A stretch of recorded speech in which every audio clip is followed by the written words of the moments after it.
আসসালামু আলাইকুম। ওয়ালাইকুম আসসালাম মেম্বার সাহেব। আপনাদের বাড়িতে গেছিলাম, পরে বলছে যে আপনি জমি দেখতে আসছেন, তাই আপনাকে খুঁজতে আসলাম আর কি। আপনার সাথে কিছু জরুরি কথা ছিল, আসেন বসি।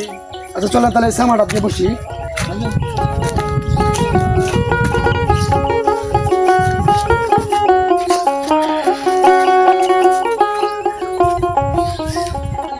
মাদবর সাহেব, আপনার ছেলে কি করে? আমার ছেলের ঠেলা আছে, গরুর খামার আছে, মাসা 1,00,000 টাকা কামায়।